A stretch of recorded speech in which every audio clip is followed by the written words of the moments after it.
जो है अपना खाली छत देखते हैं तो हमें लगता है क्यों ना यहाँ पर कुछ सब्जियों वाले पौधे लगाएं और उनसे फिर खुद की सब्जियाँ तोड़कर खाएं। तो बिल्कुल मुझे भी ऐसा लगता था जब मेरा ये छत खाली था। तो मैंने क्या किया, यहाँ पर सब्जियों वाले पौधों को लगाना शुरू कर दिया और एक एक करके मैंने ढेर सारी सब्जियों वाले पौधे लगाए और फिर मुझे उनसे ढेर सारी सब्जियाँ मिलने लगीं। तो आज के समय में मैं अभी मेरे घर की छत पर अलग अलग तरह की 20 से 25 अलग अलग तरह की सब्जियों वाले पौधों को लगाता हूं और उनसे मुझे ढेर सारी सब्जियां मिलती हैं। साथ में मैंने कुछ फल वाले पौधे भी लगाए हुए हैं, उनसे हमें ढेर सारे फल मिलते हैं।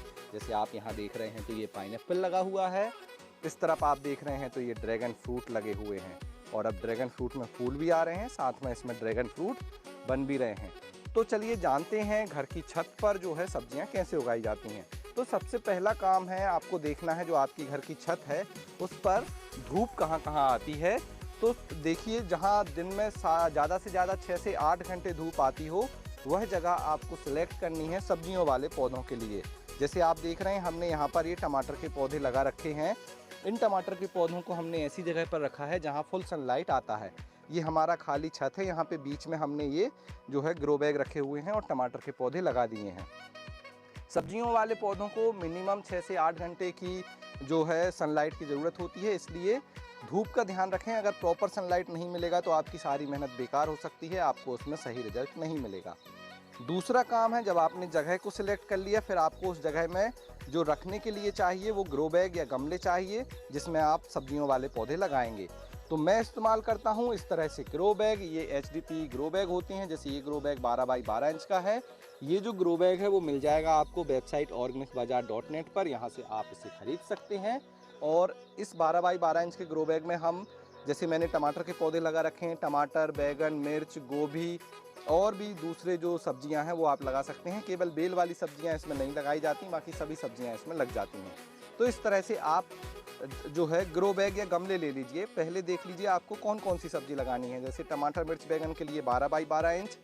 जो बेल वाली सब्जियां हैं करेला, गिलकी, तोरई, लौकी, उनके लिए 18 बाई 18 इंच और 24 बाई 24 इंच का ग्रो बैग आपको लेना होगा। ग्रो बैग इसलिए इस्तेमाल किए जाते हैं क्योंकि ग्रो बैग हल्के होते हैं। जैसे कि हम छत पर जो है सब्जियां उगा रहे हैं तो छत पे हमें वजन को कम से कम रखना है। इसके लिए हम क्या करते हैं, ये ग्रो बैग इस्तेमाल करते हैं। 100 से 150 ग्राम का ही इसका वजन होता है और बहुत ही लाइट वेट होता है, चलता बहुत ज़्यादा है। 4-5 साल इजीली चल जाता है, फुल सनलाइट में भी रखे रहेंगे आप तो ये ख़राब नहीं होता है।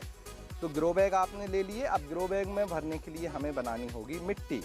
अब मिट्टी कैसे बनानी है इसके लिए आप मेरा वीडियो देख सकते हैं जिसमें मैंने कंप्लीट डिटेल दी है कि आप बेकार से बेकार मिट्टी को भी कैसे गमले में भरने की मिट्टी बना सकती हैं। जो नॉर्मल हमारी मिट्टी होती है जो ज़मीन में होती है, गार्डन सॉइल जिसे बोलते हैं, या आपको खेत वगैरह में जो सॉइल मिल जाती है वो डायरेक्ट गमले में नहीं भरी जाती, क्योंकि उसे आप अगर मिट्टी भरकर पौधा लगाएंगे तो उस मिट्टी में पानी रुक जाएगा, उसका ड्रेनेज सिस्टम सही नहीं होता। तो हमें वेल ड्रेन पॉटिंग सॉइल बनानी है। इसके लिए हम इस मिट्टी में क्या करेंगे, ज़्यादा से ज़्यादा मात्रा में गोबर की खाद मिलाएंगे। लगभग 30 से 50% आप गोबर की खाद या कोई भी जो सड़ी हुई खाद होती है, जैसे आप वर्मी कंपोस्ट भी ले सकते हैं, किचन वेस्ट कंपोस्ट भी ले सकते हैं, लेकिन खाद को आपको मिलाना है। और बाकी आप 30% से 50% मिट्टी इसमें रख सकते हैं, थोड़ी सी नीम खली और दूसरे जो है न्यूट्रिशन मिला दीजिए। आपकी मिट्टी तैयार है और फिर इसे ग्रो बैग में भर लीजिए। अब हमें लगाने होते हैं इसमें पौधे। तो पौधों को आप 2 तरह से लगा सकते हैं, मतलब जो पौधे हैं उन्हें 2 तरह से हम तैयार कर सकते हैं। एक तो सीधा आपको बीज लगाना होता है गमले की मिट्टी में, और दूसरा इस तरह से पौधे बनाकर लगाने होते हैं। तो जो पौधे बनाकर लगाए जाते हैं उन पौधों में टमाटर, मिर्च, बैगन इस तरह के पौधे आते हैं। साथ में अगर आप गोभी की बात करेंगे, ब्रोकली, तो इनके पौधे बनाकर लगाए जाते हैं। तो सबसे पहले आपको इनके बीज लेने होंगे। बीज को पहले पौध बनाने के लिए किसी सीडलिंग ट्रे या छोटे गमले में लगाना होगा और पौधे बनने में लगभग 20 से 30 दिन का समय लगता है। एक बार जब पौधे बन जाएं तो उन्हें आप इस तरह से बड़े ग्रो बैग में ट्रांसफ़र कर सकते हैं। एक पौधे को एक ग्रो बैग में ही लगाएं। एक ग्रो बैग में एक से ज़्यादा पौधा ना लगाएं, उससे क्या होगा, इनकी रूट, जब आप ज़्यादा पौधे लगा देंगे तो रूट सही से नहीं बढ़ पाएंगी, एक दूसरे से वो जगह को लेकर फाइट करेंगे, न्यूट्रिशन को लेकर फाइट करेंगे और फिर एक भी पौधा अच्छा नहीं होगा तो आपको प्रॉपर रिजल्ट नहीं मिलेगा। इसलिए लालच में ना पड़ें, एक ग्रो बैग में एक ही पौधा लगाएं टमाटर, मिर्च, बैगन का। अब आपको कुछ ऐसे बीज होंगे जो सीधे ही मिट्टी में लगाए जाते हैं, तो वहाँ पर क्या करना है इस तरह से मैं आपको बता देता हूँ। तो यहाँ पे देखिए हमने ये करेले के बीज लगा दिए हैं। करेले के बीज को सीधे ही मिट्टी में आप लगा सकते हैं, तो सीधे ही बीज लगा दीजिए। लगभग 1 इंच की गहराई पर करेले के बीज को लगा दिया जाता है और लगभग 10 से 12 दिन में ये उग जाते हैं। और फिर उगने के बाद इनमें भी आप जो है इनकी जो बेल है उनको किसी क्रीपर पर फैला दीजिए। जैसे हमने यहाँ पर आप देखिए, ये जो करेले हैं इनकी अब बेल आने लगी है, तो ऊपर जूट की इस तरह से रस्सी लगा दी है। ऊपर यहाँ पर एक क्रीपर है, यहाँ पर ढेर सारे करेले की बेल होगी, आप वहाँ पर देख सकते हैं बेल आगे बढ़ रही है। तो इस तरह से क्रीपर, अगर क्रीपर वेजिटेबल लगा रहे हैं आप तो क्रीपर लगा दीजिए।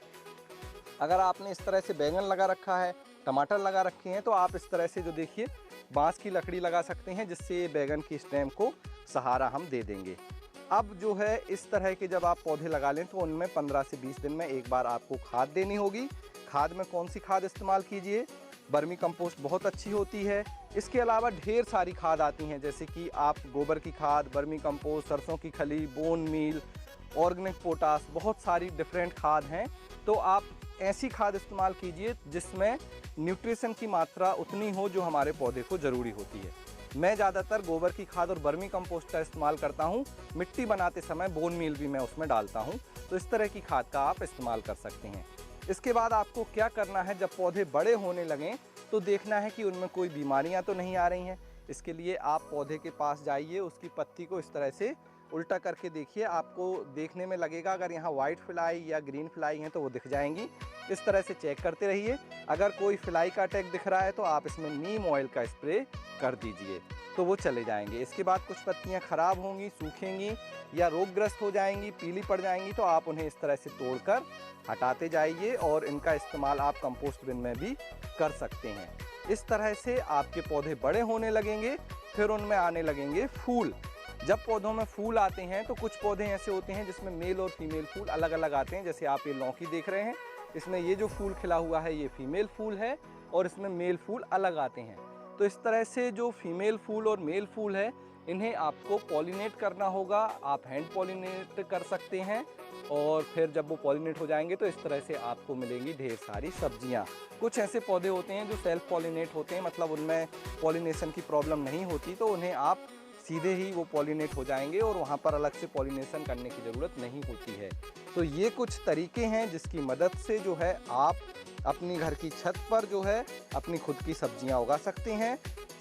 घर की छत पर सब्जियां उगाना बड़ा ही आसान है, लेकिन आपको कुछ बातों का ध्यान रखना होगा जो मैंने स्टार्टिंग में बताई थी। जल्दी से उन्हें समझ लेते हैं, पॉइंट क्या क्या है। सबसे पहले तो ऐसी जगह का आपको सिलेक्ट करना है जहाँ पे फुल डे सनलाइट आता हो। ग्रो बैग सही साइज का लेना है। जिस भी पौधे को जितने बड़े ग्रो बैग की ज़रूरत है उतना बड़ा ग्रो बैग लीजिए।